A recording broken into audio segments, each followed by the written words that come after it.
Well, when I'm out fabric shopping, there's nothing that attracts me any more than a stack of fat quarters.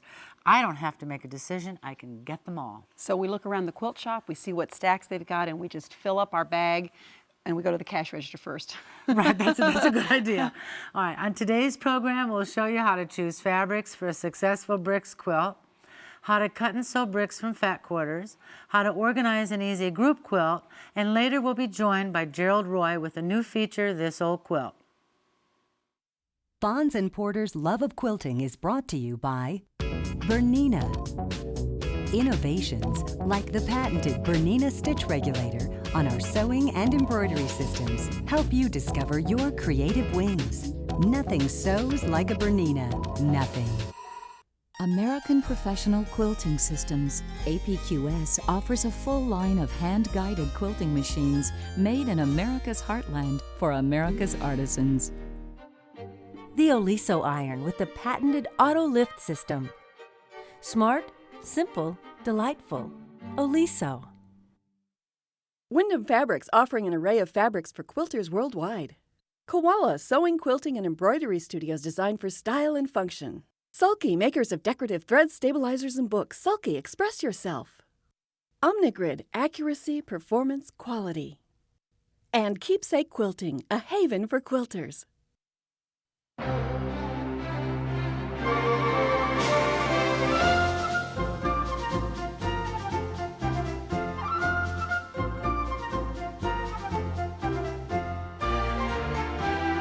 I love the fabric in this quilt. It's all 100% cotton flannel, but it looks like woven wools, like from men's suitings. I think it's neat that every guy that sees this quilt instantly wants one. It's masculine in color, it's simple, and they want to get in their lounge chair and snuggle up and watch the football game. That'd be great in front of the fireplace, wouldn't it? Let's talk about the kind of fabrics that we might use to make this quilt. And it's a very easy quilt to make, and part of the trick and the whole secret is choosing the right fabrics. So we've laid out some flannels here, and you can see that it's a fairly low contrast selection of fabrics. None of them are real light. There is some fairly dark ones, but there's not a lot of high contrast in this group of fabrics, and these are similar to what is in the quilt. And this is another bundle of fabrics that would work very, very well for this quilt. And as you look, I'm going to turn this over so we can see it a little better. As you look at a bundle like this, look for any fabrics that just jump out at you, and you need to do one of two things. Either you need to take that fabric out, or it needs to have fringe. Needs to have fringe. So this would make a very feminine version of the quilt. And when I look at this batch, it's this bright pink that stands out the most to me. I would probably take it out because it doesn't have any pink fringe. It doesn't have fringe. The yellow one might need fringe or need to go away too. So that's another look. Here's another batch of fabrics that would really make a beautiful bricks quilt. And this one's a little bit more masculine than the pink version, much more masculine. And when I look through here, it's all fairly low contrast until we get over here to this one that has a lot of white background. And it is just so white compared to everything else being more medium in value. So it either needs fringe or to come out. And in this case, I would take that one out. It's kind of like you said, if you were paving a brick walkway and you had one white brick and all the rest were red bricks, you wouldn't want to put that in there. It would stick out too much. Okay, here's a bundle that's a beautiful bundle of fabric for some quilts. And it would be great for most quilts, in fact. Because you've got lights and darks and mediums. But this is one that you wouldn't just pick up and say, that's perfect for this bricks quilt. Well, you're going to have dark spots and light spots and dark spots and light. Your quilt would be very spotty. Right. Because of the high contrast between the very light fabrics and the much darker fabrics. I liked this collection. This is one that, had I stumbled across this in the store, it probably would have gone home with me. I just thought this peach and brown was really terrific. And as I scan this, they all seem to go together. And I don't feel any need to find a friend for somebody or kick somebody out of school here. Okay. So this would be a great bundle for making a bricks quilt. So in summary, we have had the best luck making these quilts using fabrics that are fairly low contrast with each other, like all kind of medium or all soft or all masculine looking, but pick a mood and a character, choose fabrics that contribute to that mood. the quilt that we started out with today, we've got some fabrics here that we would use for that quilt. And if you wanted to make a quilt that size, you'd need about 25 fat quarters. So we've stacked up 3 of them. And a lot of times we've cut our fat quarters with them folded, but these flannels are a little bit thicker. And so we're going to cut a little different way. We've got a stack of 3 because we always like to speed up our cutting. And we're turning it so that the longer, the 22-inch way, is coming out toward you out there. And so just like we always do when we're going to cut a strip, we have to first clean off our edge so that we have a clean cut to measure from. So I'm using the 2-ruler system, and I'm putting this, this smaller ruler so that it looks like it's parallel with those edges or selvage, whichever end I have. And I'm going to scoot over here, and I've abutted my ruler that is longer than my width of fabric, so I can make a long cut up here so that I can just clean off the least amount of fabric. And then what we're going to do is take it away. Is move this one away so that Marianne can cut right-handed. Whoa! Along the edge of that ruler. And I want to waste as little as possible, but I want to get a clean edge to measure from. So now I want to cut, our bricks are going to finish 3 by 6, so I want to cut 3.5-inch wide strips. Stacks o' strips. So there's my first one. And you want a good sharp rotary cutter blade when you're doing this, because flannels are a little harder to cut. If your flannels are flimsy, after they've been washed, if they kind of lose their body, sometimes we will spray the wrong side with spray starch to kind of perk them up a little bit. That can be a good tip. And look on our website, fonzandporter.com, for other sewing tips, fabric use tips. We put tips from us and tips that readers and viewers share with us. Okay, so now I'm going to get rid of this ruler, and I'm going to cut some bricks. You're going to cut those, yeah. I'm going to cut them this way, and I want to use this. I don't really like to cut long ways with those. Can I share a trick with you? Probably isn't a good time to do it, but I'll show you what I do. When I've got 2 sets like that, I butt them right up like this. Okay. Just like they were. And now I just make a longer cut, and I cut. That's a great tip. Once. What I'm going to do is overcut a little bit. We need them to be 6.5, so I'm going to cut a little bit bigger than that. Move these away, and then twirl those. Scoot those away for me, okay? Okay. Okay, and I think I got them lined up again. And I need to make a 6.5-inch cut, and then I'm working on getting my stacks o' bricks. And you know, you need, I think it's over 300 for this quilt, but it's a lot. They're big pieces and 24 fat quarters cut entirely thing. into 3.5 by 6.5-inch bricks, and you're going to be in business. Okay. Now, next step, sewing. Right. And I love it because it's mindless sewing. This is great late night TV project. Because you don't have to pay too much attention to what you're doing. So here's a ton of bricks for you. Here's a ton of bricks. So I'm going to lay 2 down, right sides together. And you want to be my pairer. Yeah, I can and pair I'll be some. the sewer. Yeah, and I can be a little bit picky and make sure they really like them together. It seems sometimes like it takes as long for me to pair things as it does to sew them. It's decision making when you're pairing them. Right. See, I'm making hard work out of it. I'm digging down through the bricks to pick ones I really like together. And we're just sewing with a 1/4-inch seam. And Marianne and I laugh and talk a lot about when we're sewing, making 2sies and 4sies. So right now we're making 2sies. We're sewing 2 things together. And then we're going to turn around, and I'm chaining those together. Now we're going to clip those apart. So let's use our tabletop ripper here. Okay. You got a scissor over there? I'm just actually going to do just like use this. That. Okay, I was going to trim threads, but You know, there aren't many to you can trim when you've used chain piecing. So at this point, I missed the ripper here. There we go. Right now we have 2sies. We have pairs of bricks sewn together. Now I'm going to sew pairs to each other. Here, do this one. All right. So now we're making 4sies. And what's fun with this quilt is you just don't have to get too concerned about what 2 things or 4 things you're sewing together. Here is another pair. Give me another, I'll make another 4sie.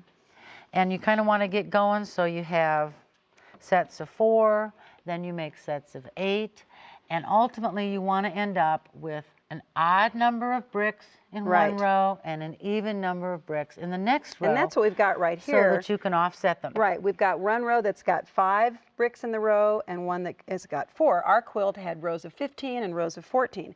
The next step, of course, is to join these together, and we've got a great trick, and you will have some hang off over here, don't worry about that, but you can go every so often and fold one of your bricks in two and in half and make a little crease, and then that just lines up perfectly with the seam. So just and I randomly. did maybe every third, every fourth Right, brick. right. So you get your odd rows and your even rows joined, and you wind up with a quilt. We've got just kind of a section here that is going to have an uneven top and bottom, but there's nothing to worry about, because when you finished your quilt, you just take that ruler, put it on the edge here, and just trim everything flush.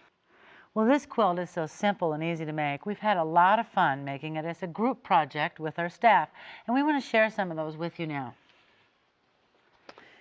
This makes a great wedding quilt. When you got somebody getting married, you want to make the perfect gift, make a bricks quilt. This one was one our staff made for Allison Rebarger before her marriage to Daniel. And when this group of fat quarters had come into our office, Allison had admired it, so we knew it would make the perfect quilt for her. And this quilt was quilted on a long arm by Jean Nolte, who's also on our staff. Great job for Daniel and Allison. This is Chantel Hope's wedding quilt before she and Wes got married on New Year's Eve, I think. Here. Yeah. And Chantel loves pink, and it's just well known amongst the staff that Chantel likes pink. So we just chose pink after pink after pink to incorporate in Chantel's quilt. And I actually quilted this. I just did little random flowers all over. I was really proud of myself for long arm quilting this. And actually their wedding was December 30th. It was a beautiful winter wedding, and we're very happy for the couple. So once you get the borders on, somebody has to do the quilting and get it bound, and it's a wonderful, wonderful gift. Now when we do those group quilts, we'll often have 10 staff members. We'll get together, we'll order pizza, and we'll have the fabric ready to go. Lots of mats, lots of rotary cutters, and lots of sewing machines. It's a lot of fun. And people who work for us have a variety of experience with sewing. Some of them have quilted for lots of years, like Mary Ann and me, and some have never sewn a stitch till they start to work for us. And somehow they get hooked all the time. Right. So we love this quilt because we can include them all in the project. You got pinners, cutters, sewers, pressers, talkers, pizza getters. Right. Cleaner it takes uppers. all those people. It takes all those people. The ones we've been showing you now, the bricks are running horizontally. You can run them either way. It looks great either way. And Liz, I think you made this one out of some fabric we had in the store. Yep, Diane and I made this. This is our little mini group project. Diane did the center, and I put the borders on, and I did the machine quilting. And for the borders, I chose a fabric that was a wide border stripe. There were 4 repeats of the stripe, so I used that on each of the 4 sides of the quilt and put a contrasting corner square in. So it was very, very easy, and I love how the border just brings the whole quilt together. It's just like a whole decorating statement there. And now if you want a fun way to use up your some novelty fabrics and some kind of tone-on-tone coordinating brights, you can make a fun baby quilt with this pattern. I mean, you could make this in an evening if you want to make a little quilt. Oh, the baby quilt? Yeah. Oh, yeah, and you could tie it. You could have a gift overnight if you wanted it. Let's take back another look at the flannel brick road quilt that we started with. This one was also made by a member of our staff, Deborah Feast, and machine quilted on our long arm by Jean Nolte. It's a wonderful masculine quilt, very easy, very fun to try. So just to kind of recap, if you want to make this type of quilt, you'll want to gather 24 fat quarters that are Coordinating. Coordinate. If you want borders, you're probably going to want 2.5 to 3 yards of border fabric, about 3/4 of a yard of fabric for your binding, and then depending on the size of your quilt, that will vary how much fabric you need for the back. Cut those bricks 3.5 by 6.5. And have fun with this quick project. Make it with a group. It's a lot of fun.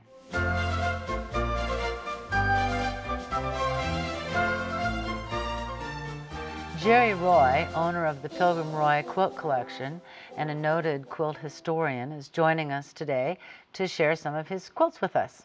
Yes, today we're going to talk about, well, we'll start talking about the double wedding ring, but we'll also talk about some of the reasons why quilting has changed over the years. What were the influences that caused quilting to change? Well, double wedding ring, I think even non-quilters recognize grandmother's flower garden, double wedding ring. It's one of the most classic, common patterns that people recognize and love. But the one that you brought with us today might not be beloved by all because it's really quite outside the norm. It is, and it actually represents the kind of double wedding rings that both Paul and I found worthy of collecting. And that was the double wedding rings that existed outside the norm. In other words, it was not done as the pattern or the tradition would have dictated. And traditionally, the background would have been white or Muslin. muslin fabric with pastel fabrics. And that was what was published in many publications. This person who made this quilt either was not aware of the rules or didn't care about the rules. Probably decided she didn't want to favor Play the by the rules game. at all or play by the rules. But it's interesting because there was not always rules in quilt making. And the early 20th century has a great deal to do with that, and it has to do with the publishing of patterns, and it has to do with the professionals who came into the quilt world, so to speak, and actually created jobs for themselves by producing patterns, by producing even kits, which actually provided women with the fabrics and everything to do a pattern in a particular way. So there was a lot of standardization of design going on because this was the era of the quilt patterns being published in newspapers, in many of like the farm magazines, the women's sections of popular magazines, the beginning of women's magazines. Yes, too. they were actually professional designers who made businesses for themselves of designing fabric, designing patterns, and publishing them. And it had a great deal to do with how the roles of women had changed in the early 20th century with regards to, in contrast to the 19th century. And a great deal of that had to do with women's roles changing because of wars and because of the Industrial Revolution, the industrializing of the country, producing things that women didn't have to hand make anymore. But more than that, it was the wars because it took women out of the homes and they were put into professional jobs, and they didn't any longer have the time to make many of the handmade objects that prior to that had to be made for home use. Well, and I think when you don't have time, and you looking at quilting, I know for me, then I'm also fearful of making a mistake where I could feel like I'm wasting my time. Exactly. So, and that has so much a part of women being reintroduced to quilt making, say after the First and the Second World War. When women were reintroduced to quilt making, they were not willing to put the time into something that wasn't going to be an immediate success. So by having professionals designing for them, they were ensured that the work that they were going to put into it was going to bring them to a finished product that they were going to like and be able to use. But before all that, they were doing their own thing. Everybody was doing kind of their own thing or their neighborhood thing. Yep. Prior to published patterns, women would exchange patterns in probably a line form or even in folded paper. So there wasn't any values assigned to certain specific areas. And when you got things being published for magazines and for newspapers, they had to assign values like dark, mediums, and lights. And this inadvertently got misinterpreted as the right and the wrong way to do things. So this is where the quilt police come in. This is where they started. Joined troops. So this person that made this double wedding ring was doing her own thing, whether she was remote from the newspaper or she was just that kind of person. Exactly. And how did you happen to get this quilt? I think the wonderful thing that we have to understand about quilt making is that quilt making has always provided an opportunity for women or men, whoever wanted to make a quilt, to come into the craft with to bring as much or as little to it as they wanted to. And within the quilt making world, it's always provided a tremendous opportunity for people to express themselves in a purely individual and expressive way. And of course the double wedding ring is a perfect example of that particular double winding ring anyway, because it's not done as you would traditionally Well, you have seen said it. the dealer who sold you this was thrilled to death that you Yes, bought it. there's a fun story about this, because after we bought this quilt, I heard the dealer say to his wife, under her breath, so that we couldn't hear it, "We just sold the Edsel." And you bought it and love it. And we bought it, and Yeah. I love it, yes. Well, you've brought another wonderful quilt today that is just kind of the epitome of quilting skills from the Yeah, it's time sort of period. the opposite end of the stick, so to speak, because there were professionals, there were trained professionals creating patterns, and there were also those people who weren't trained professionals but created equally as interesting and as sophisticated a pattern. So this quilt that's behind me, which is the dahlia, and it's normally done in a much, much larger scale. Right, Four of these dahlias equal usually one dahlia in most of the traditional ways of doing this. It's very, very large, but the sophistication in the way it's presented is even more extreme, with the double borders, the circles that are appliqued, and then the moths or butterflies that are embroidered, that are pieced, embroidered all the way around the outside of it. And then it's even compounded by the intricacy of the shape of It's the like borders. she didn't know when to quit. I can just see her mind. She put those little coins on the centers of the dahlias, and then of course she had to put them between the blue borders to carry out the motif, and then of course she had to put them on the scallop, and then there was space so you need to put the butterfly. You can just hear her mind working this out. It's proof that every age has its overachievers. Yeah, kind of an obsessive Yes, compulsive this quilt is where obviously. most people would make a 12-inch or a 15-inch dahlia block. I went over and measured these blocks, and each of these is about 6 inches square. So the blocks are small. That meant making lots and lots of them. Everything on the quilt became much smaller scale that then she had to pull it all Feat of together. accomplishment. It was Well, just right. a challenge, a feat of accomplishment. But it's actually as sophisticated, I think, and as professional as what you would see in some of those designs that were done Right. by professional women. This designer, during the this designer 20th could have been century. one of, had the Exactly. talent. And I know when we opened it up, it was like, wow, it's not a quilt you see every day. No, And it this makes is a not. very good reason to collect it. And I can see very much why you would be taking that one home from the quilt And show. it is proof that within quilting, even though quilting became so standardized, there was still room for the the individual mavericks. artist Yeah. and the maverick. Well, we sure appreciate you bringing the quilts and sharing them with us today. And we hope all of you have enjoyed seeing quilts from the Pilgrim Roy collection and having Jerry Roy as our guest. Grab a pencil. Tips and other useful information coming up next. Well, we hope you enjoyed the bit of quilt history by Jerry Roy on the program, and we're always interested in hearing from you about what you'd like to see us do on our programs. One of the things we know that a lot of viewers like is this tip segment that we're doing. And our first tip is from Joyce Pattison from Dallas, Oregon, who said she uses an over-the-door shoe organizer to store pieces of fabric. She's got little hooks that hang it over the door. She puts various fabrics in the pockets. That's great. If you don't have very much space for fabric, you can, and you don't want anybody to see what you have, just shut the door. There's some advantages to that, seeing what they have. This is another really good idea. I know a lot of people, especially paper piecers, like to use one of the little mini irons, but they get very hot. I myself am not too happy with the little stand that comes with them, but you can just keep a coffee mug by your ironing board or by your workspace and put that hot iron in there. This a good safety tip. Very safe. And this is from Kay Ivy from Rogers, Arkansas. That's a great tip from Kay. Well, this is a nice tip if you're tracing applique shapes. And Barbara Herzog from Liberty, New York, says that she puts double-sided tape on the back side of her templates.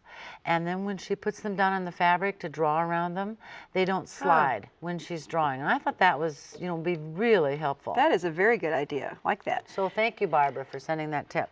These are cute little buttons. They kind of look like candy, but they're buttons that were sent by Catherine Grismer from Rothschild, Wisconsin.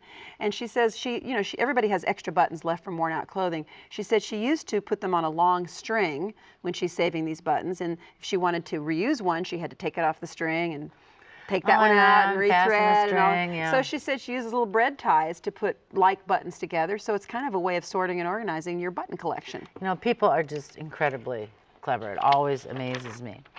Well, this tip's from Betty Willis from Elkmont, Alabama. And Betty says that like many of us quilters, she has more than one project going at a time. So she uses multiple baskets. Ah. So each project gets its own basket. She puts scissors, needles, threads, everything she needs to make that project in that basket. And when she gets ready to go out the door, she grabs one of her baskets and is ready to work on it. Maybe she can use them as decorating items in the house too, and no one knows how many unfinished projects she might have. That's a good tip from Betty. It's kind of a classy tote bag filing system. Right. That's great. Great idea, Betty. Thank you for sharing. Please send your tips to tips, Fons and Porter, P.O. Box 171, Winterset, Iowa, 50273, or you may email them to the tips section of our website. And if we use one of your tips, we'll give you a 1-year free subscription to our magazine, Love of Quilting. Thanks for joining us, and join us again soon for Fons and Porter's Love of Quilting. Additional quilting ideas from Marianne and Liz are available in Fons and Porter's Love of Quilting magazine. A 1-year subscription contains 70 or more projects with easy-to-follow step-by-step instructions, techniques, and shortcuts. In addition to the magazine, you will receive our best quilt tips full of helpful ideas for your sewing room, and Blockbuster, which contains over 100 block patterns. The cost is $19.97. To order, call 888-985-1020 or visit our website, fonsandporter.com. You can visit our website for free quilt tips, So easy quilting lessons. and slideshows of spectacular quilts. Download free quilt patterns. See supply lists for TV projects. Join our quilting community and more. Log on to fonsandporter.com. Fons and Porter's Love of Quilting is brought to you by Bernina. Innovations like the patented Bernina Stitch Regulator on our sewing and embroidery systems help you discover your creative wings. Nothing sews like a Bernina. Nothing. American Professional Quilting Systems, APQS, offers a full line of hand-guided quilting machines made in America's heartland for America's artisans. The Oliso iron with the patented auto lift system. Smart, simple, delightful. Oliso. Wyndham Fabrics offering an array of fabrics for quilters worldwide. Koala Sewing, Quilting, and Embroidery Studios designed for style and function. Sulky, makers of decorative threads, stabilizers, and books. Sulky, express yourself. Omnigrid, accuracy, performance, quality. And Keepsake Quilting, a haven for quilters.